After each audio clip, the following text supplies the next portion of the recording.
Halo semua, coba deh, pernah nggak sih ngerasa seharian kerja, tapi kok kayaknya yang dikerjain itu aja?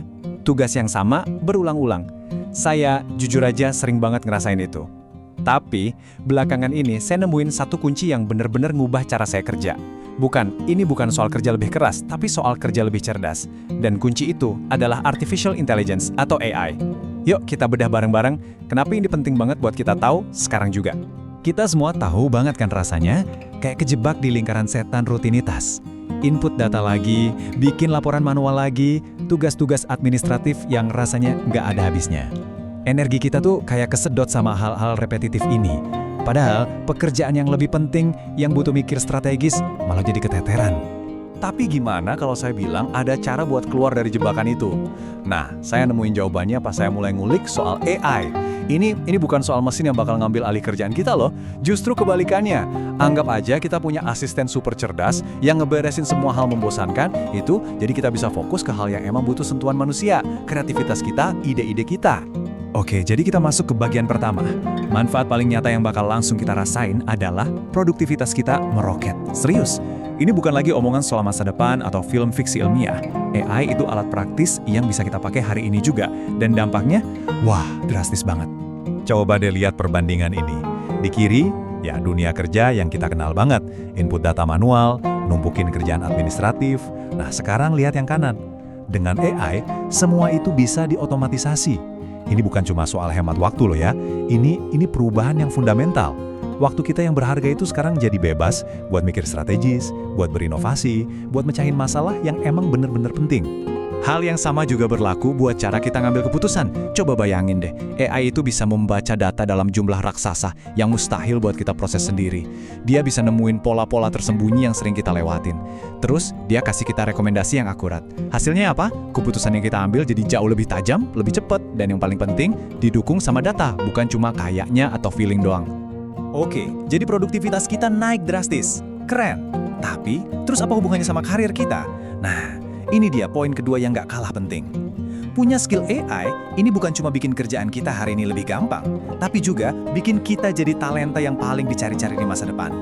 Poin utamanya gini, coba aja lihat, industri manapun, teknologi, kesehatan, keuangan, you name it, semuanya lagi berburu talenta yang ngerti AI. Ini udah bukan lagi sekadar nilai tambah di CV kita. Sekarang, ini tuh kualifikasi kunci yang benar-benar bisa buka pintu ke peluang-peluang karir terbaik. Dan dampaknya tuh ada di mana-mana loh. Bayangin deh, di dunia kesehatan, AI bisa bantu dokter mendiagnosis penyakit jauh lebih awal. Di pendidikan, AI bisa bantu guru bikin materi yang pas buat tiap murid, jadi nggak ada yang ketinggalan. Dari bisnis sampai riset, AI itu ibarat mesin pendorong inovasi yang bener-bener ningkatin kualitas hidup kita semua. Tapi, tunggu dulu. Ngomongin AI itu bukan cuma soal teknologi atau jago coding ya. Ada sisi lain yang jauh lebih dalam dan sama pentingnya, yaitu tanggung jawab. Gimana caranya kita mastiin kekuatan sebesar ini dipakai dengan bijak? Nah, disinilah kita ngomongin soal inovasi yang harus jalan bareng sama etika. Salah satu contoh inovasi yang keren banget itu personalisasi. Kayak tadi, bayangin seorang guru yang bisa ngasih materi pelajaran yang beda-beda secara real time buat tiap murid di kelasnya, sesuai kemampuan masing-masing. Keren kan? Itulah kekuatan AI. Teknologi ini bisa beradaptasi sama kebutuhan kita sebagai individu, bikin pengalaman apapun jadi jauh lebih efektif dan personal. Dan disinilah peran kita semua jadi penting banget. Pas kita belajar AI, kita tuh bukan cuma belajar sebuah alat, kita juga belajar soal etika di baliknya. Gimana caranya mastiin teknologi ini adil? Gimana kita ngelindungin data pribadi? Ngerti AI itu artinya kita juga ikut jadi penjaga biar teknologinya dipakai secara bertanggung jawab. Oke, jadi kita udah lihat ya, gimana dampaknya ke produktivitas, ke karir, sampai ke tanggung jawab kita buat berinovasi. Sekarang, pertanyaan paling pentingnya balik lagi ke kita masing-masing.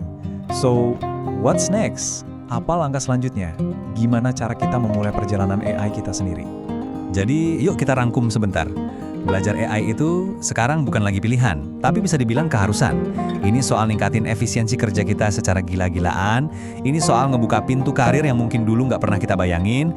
Ini soal jadi bagian dari inovasi yang bikin hidup lebih baik. Dan yang paling penting, ini soal kita menjadi arsitek masa depan. Bukan cuma jadi pengguna pasif, tapi jadi orang yang ikut ngebentuk arah teknologi ini secara positif. Jadi, saya mau tutup sesi ini dengan satu pertanyaan buat Anda. Dengan kekuatan AI di tangan Anda, dengan kemampuan buat mengotomatisasi, menganalisis, dan berinovasi, masalah besar apa sih yang pengen Anda selesaikan? Solusi inovatif apa yang bakal Anda ciptakan? Jawabannya ada di tangan Anda.